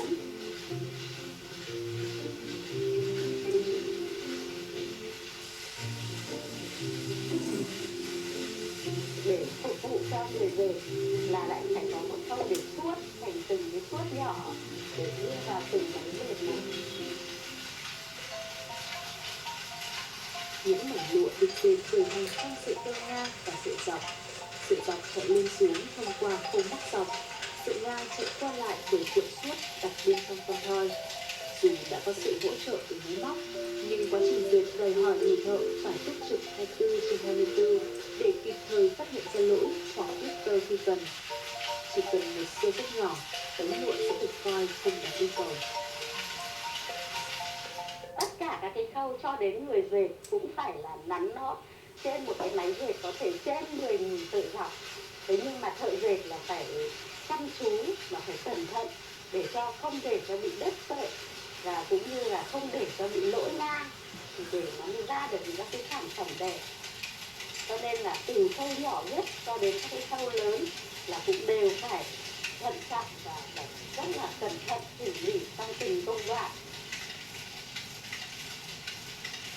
Ai cũng có thể biết làm, nhưng mà nếu mà ta ôm đồm tất cả các khâu thì nó sẽ không chuyên môn mà nó sẽ bị chậm.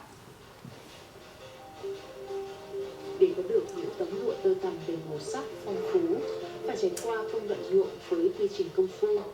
Từ câu chuyện tơ loại bỏ tạp chất tới công đoạn pha thuốc sao phải đúng tỷ lệ nhằm cho ra được màu đậm nhạt ưng ý. Nhuộm phải đảo đều tay sao cho màu loang đều.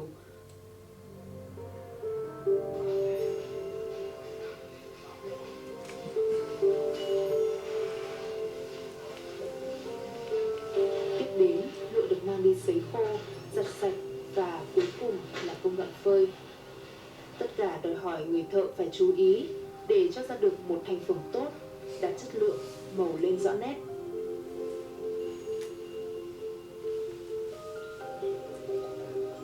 여기도 이렇게 조상, 실크의 조상을 모신 사당을 만들어서 동호 판화 마을인데 이거는 리왕조 시대부터 시작된 건 아니에요. 그런데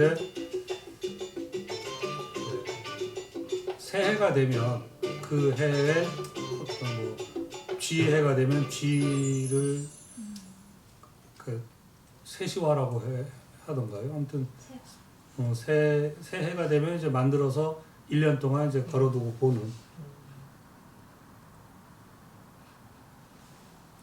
그것만 이제 만드는 마을이에요. 판화예요, 판화.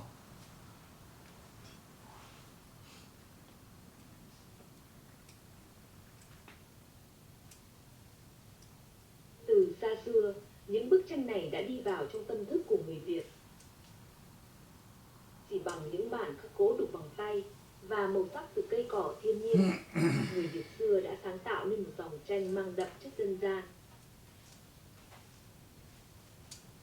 Người ta vẫn thường miêu tả dòng tranh này theo những ý thơ của nhà thơ Hoàng Cầm là gà lợn nét tươi trong 이것들이 다 이제 và 판화로 một 찍어낸 dân tộc 거예요. sáng bừng trên giấy điệp. Đó chính là tranh đồng hồ.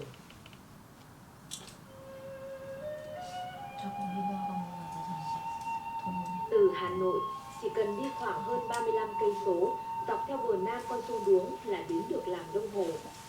Theo những người dân địa phương, làng còn có tên dân dã là làng Hồ, nay thuộc xã Song Hồ, huyện Thuận Thành, tỉnh Bắc Ninh.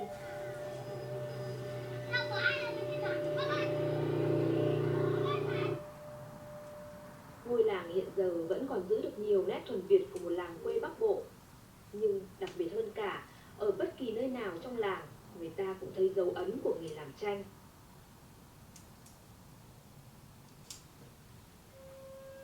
Tranh Đông Hồ ra đời vào khoảng thế kỷ thứ 16 với số lượng mẫu tranh vô cùng phong phú mà đến nay vẫn chưa ai thống kê hết được. Theo các cụ cao niên trong làng, thời cực thịnh của làng tranh là vào khoảng cuối thế kỷ 19 đến những năm 40 của thế kỷ 20. Thời đó, người ta còn gọi tranh Đông Hồ bằng cái tên nôm na là tranh Tết bởi nó được sản xuất và bán vào dịp Tết âm lịch ở khắp các chợ quê. Cái làng Đông Hồ ở đây thì tôi nói cái thăng trầm của nó như thế này. Tức là trước cách mạng tháng 8 năm 45 ấy, thì cả làng có tới đến 17 dòng họ. Dòng họ nào người ta cũng làm tranh. Nhưng mà sau cách mạng tháng 8, tức là khi ta bùng nổ khởi nghĩa cách mạng tháng 8 để đánh giặc Pháp và giặc Nhật ấy, thì cái tranh Đông Hồ ở làng này coi như cũng không ai làm. Mãi đến tận năm 1992, tôi bắt đầu tôi được nhà nước cho tôi nghỉ hưu, thì tôi bắt đầu tôi về, tôi phục hồi cái này. Gia đình nhà tôi là một cái gia đình nghề truyền thống rất lâu đời. Thì gia đình nhà tôi đến đời tôi là 20 đời và đến bây giờ đang tiếp đời thứ 21 và 2 đời đang tiếp tục cái nghề này.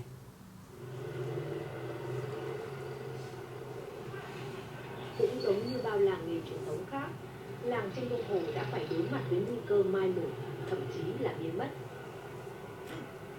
Khi xưa là hậu quả của chiến tranh, còn bây giờ là sức ép của kinh tế thị trường.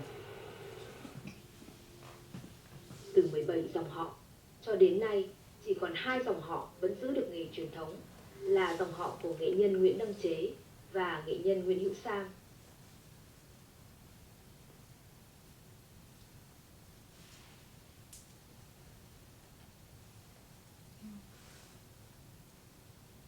Từ những năm 90, khi người dân làng tranh bán hết bản khắc gỗ để mưu sinh hoặc để mất mát, thất lạc, thì nghệ nhân Nguyễn Đăng Chế đã âm thầm thu mua bằng hết các bản khắc cổ.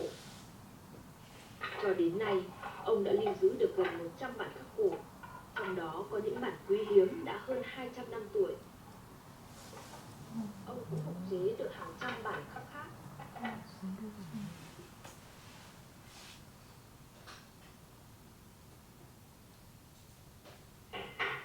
Cùng với con cháu trong gia đình, nghệ nhân Nguyễn Đăng Chế quyết tâm giữ nghề của tổ tiên.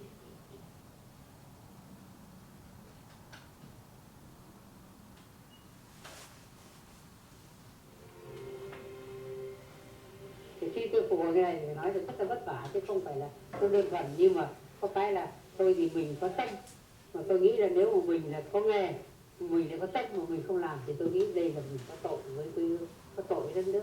Thế thì từ cái chỗ đó phải nói rằng đến bây giờ từ hơn 22 năm nay thì cái kênh đồng hồ bắt đầu nó đã được phát triển. Dùng tới 4 màu để tương ứng với số bản gộp. Màu vàng từ hoa hòe, màu đỏ từ sỏi son hay gỗ vàng. 각각 색깔들을 이렇게 광물해서 cơ bản không pha trộn. Thường thì tranh đồng hồ chỉ dùng tới 4 màu để tương ứng với số bản gỗ. 그리고 이걸 찍으려면 종이가 있어야 되겠죠. Giấy được làm thủ công từ vỏ cây gió và được phết một lớp hiệp 종이 위에 sò biển.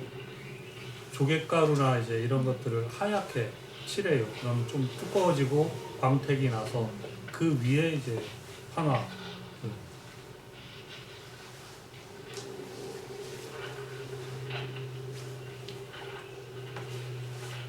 이쪽에서 나는 그 우리 당나무하고는 전혀 다른 Tranh là 종류의 đồng hồ không phải 나무인데 vẽ theo cảm hứng nghệ thuật mà người ta dùng ván để in. Một bức tranh được tạo nên bởi nhiều ván in khác nhau và mỗi ván tương ứng với một màu riêng biệt.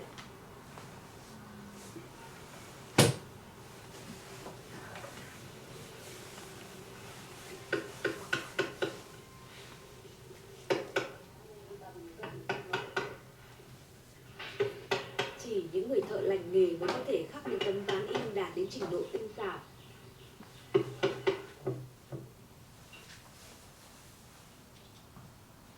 Không phải gỗ nào cũng có thể dùng để làm ván in. Chỉ có gỗ thị, gỗ dồi hay gỗ vàng tâm là đạt yêu cầu, bởi những loại gỗ này vừa bền, vừa chắc và thịt gỗ rất mịn. Việc in tranh cũng đòi hỏi sự cẩn thận và kỳ công.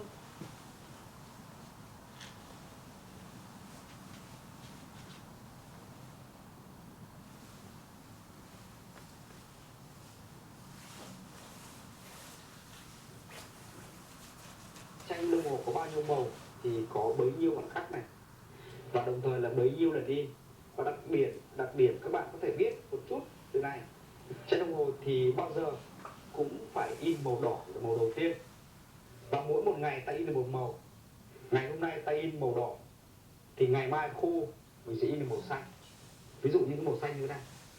Mỗi một ngày các bạn lưu ý là các bạn chỉ in được một màu thôi, và lần lượt thứ tự. Thứ nhất là ta in màu đỏ, thứ hai là ta in màu xanh, và thứ ba là ta in màu vàng. Màu vàng có màu này đây. Và thứ tư ta in màu ghi, và cuối cùng là ta in màu đen để hoàn thiện một bức tranh đồng hồ.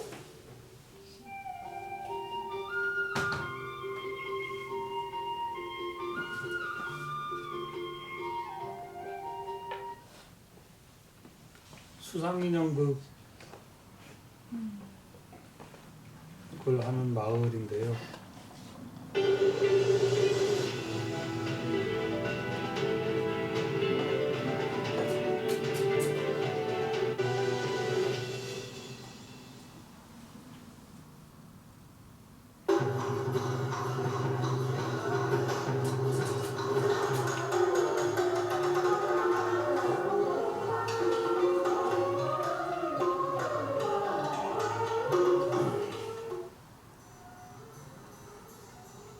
Múa rối nước là một loại hình nghệ thuật sân khấu dân gian ra đời cách đây chừng hơn 10 thế kỷ, mang đậm dấu ấn của nền văn hóa lúa nước. Do tính đặc sắc và độc đáo nên múa rối nước đã trở thành một môn nghệ thuật truyền thống, một sáng tạo đặc biệt của người Việt Nam. Và cho tới nay, mặc dù múa rối có ở nhiều quốc gia trên thế giới, nhưng múa rối nước thì duy nhất chỉ có ở Việt Nam.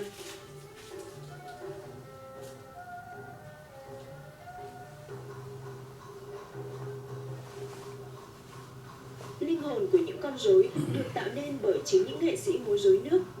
Không gian làm việc của họ cũng thật đặc biệt, hoàn toàn dưới nước. Vì vậy, trước khi biểu diễn, họ cần trang bị những bộ trang phục chống thấm nước. Những bộ quần áo này khá nặng và còn có tác dụng giúp các nghệ sĩ đứng vững được dưới nước.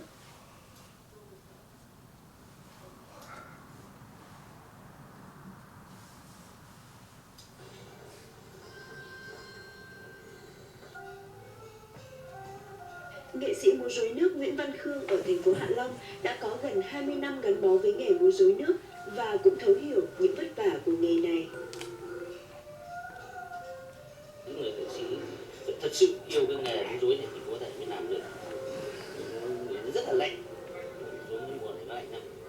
Thế vì sao anh lại yêu cái công việc này như thế?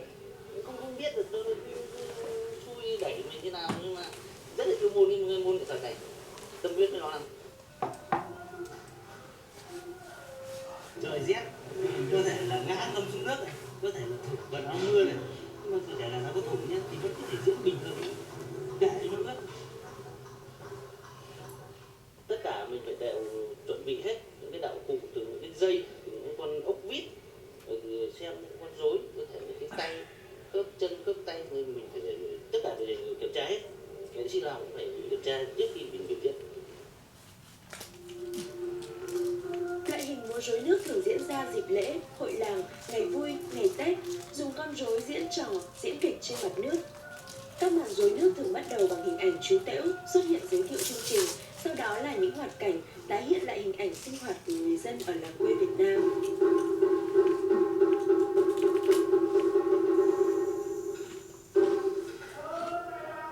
우리가 답사 가면 이걸 보러 갈 거거든요. 뒤에서 이렇게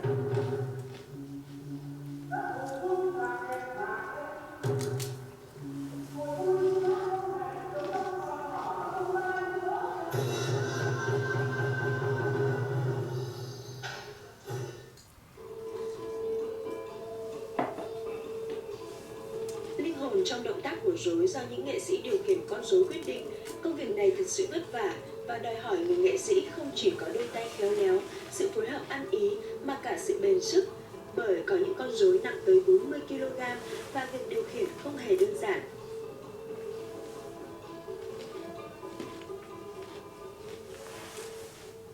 Những cái tiết mục múa tiên là nó phải kết hợp từ những cái xoay thế, giật tay, người bê. Một cái tiết mục tiên thì nó sướng bằng 10 người thì mới đủ để biểu diễn. Sự vất vả của những người nghệ sĩ múa rối nước, bên cạnh việc phải bê vác những con rối khá nặng, họ còn phải liên tục ngâm mình dưới nước trong những bộ trang phục chống thấm, giấu mặt sau tấm mền tre nhưng vẫn phải quan sát, cảm nhận để tạo nên những chuyển động chân thực cho con rối.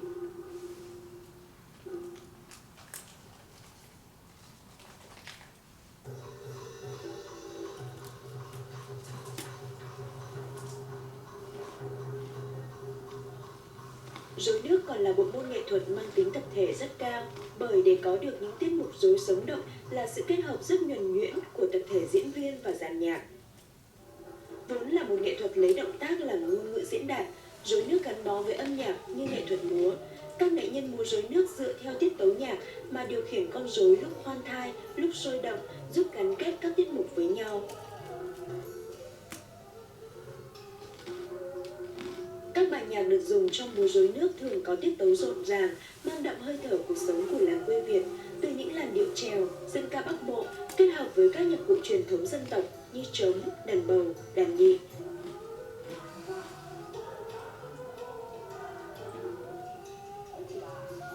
Dàn nhạc đóng vai trò như những người lồng tiếng cho các con rối, thậm chí lồng cả tiếng kêu của các con vật trong hoạt cảnh, liên tục đổi vai và nhập vai.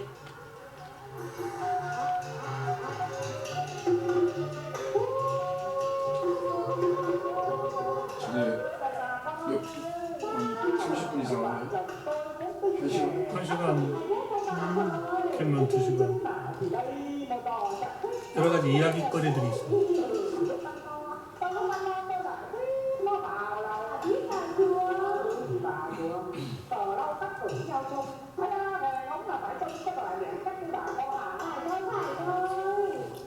저 무대로 저는 연습도 많이 하고요.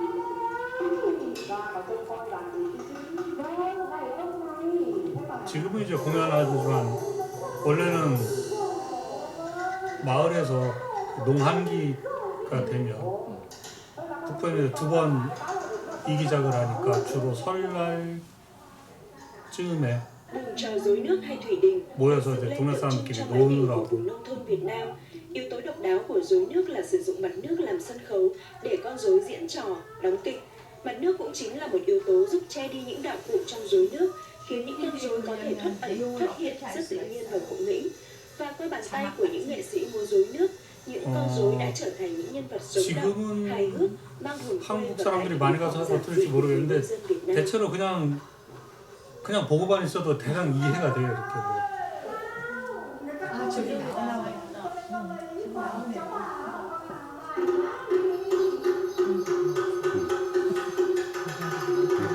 그냥 시골 마을에 그냥 물고기 잡고 뭐 이렇게 개구리 잡고 그런 어떤 역사적인 것도 좀 있어요.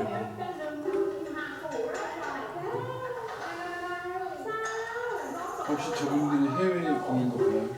그런 건 글쎄요, 그것까지는 모르겠습니다. 세계문화유산이나 그런 데서 나는 무형문화유산 될 것 같은데. Con rối nước chính là sản phẩm của nghệ thuật điêu khắc gỗ dân gian, vừa giàu tính hiện thực, vừa mộc mạc, trữ tình. Hình thù của con rối thường tươi tắn, ngộ nghĩnh, tính hài và tính tượng trưng cao. Mỗi con rối đều tượng trưng cho một nhân vật cổ trong dân gian. 불상이나 나무 목재로 만든 곳에는 Người điều khiển con rối 여러 phải 차례 hiểu về 오치를 cấu tạo 해서 cũng như đặc điểm của từng con 물로 rối để có thể điều 잘 khiển những 스며들지 chú rối 않게 linh hoạt, 하고 di chuyển, 부식도 좀 điều 덜하게 chỉnh mặt 하고 nước một cách sinh động, có hồn. 엄청나게 두껍게 오치를. Em rất muốn được tìm hiểu là những con rối ở đây nó được cấu tạo như thế nào mà nó có thể biểu diễn rất là ngoạn mục ở trên nước như thế. Đấy là cái tâm huyết của mỗi một người nghệ sĩ thổi hồn của cái con rối. Đấy. Thì mình phải nhập cái vai của mình vào những con rối thì mình có thể mới đưa ra điều kiện được. Con rối này nếu cấu tạo của nó thì là làm hoàn toàn bổ sung là đúng nhất. Và tất cả những bụng con rối này làm được độ sốt, làm cho nó nổi cân bằng lên. Con thì có thể độ sốt nhưng con không thể độ sốt được, nên là phải là bằng phao sắt thì mới đủ để nó nổi lên. Mà cái cấu tạo máy của nó hoàn toàn khác 그 nhau. 인형들이 다 관절을 움직여야 해서 만드는 것도 쉽지 않은 모양이더라고요. 이거는 이제 약간 역사적인 그 여태조가 명을 물리치고 나서 칼을 다시 이제 거북이가 받아갔다는 거예요. 판검호수. Tuy vậy, những người biểu diễn rối nước không chỉ cần có kỹ năng mà còn phải có những kiến thức nhất định về lịch sử và văn hóa dân gian.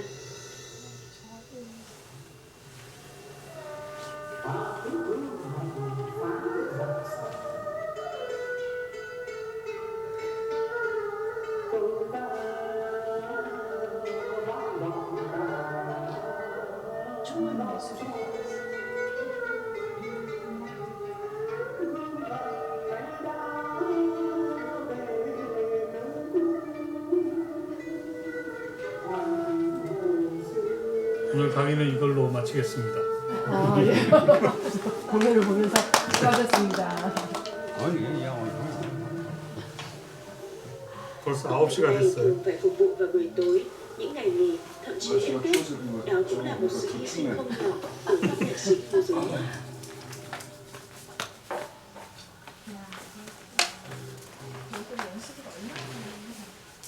Múa rối nước là một sản phẩm du lịch hấp dẫn du khách tại các địa điểm như làng quê Yên Đức, Đông Triều, đảo Ngọc Tuần Châu và các sân khấu rối nước tại thành phố Hạ Long. Qua những màn rối hấp dẫn tái hiện lại cảnh sinh hoạt của làng quê Việt Nam, du khách phần nào cũng đã cảm nhận được vẻ đẹp của đất nước và văn hóa con người Việt Nam. 잘 안 보여?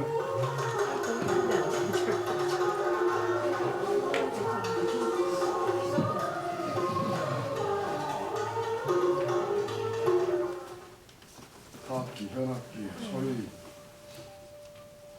무대 미술, 그의 종합이죠. Phía sau tấm mảnh sân khấu, những người nghệ sĩ vẫn miệt mài ngâm mình dưới nước gần 5 tiếng đồng hồ mỗi ngày để thổi hồn cho những con rối.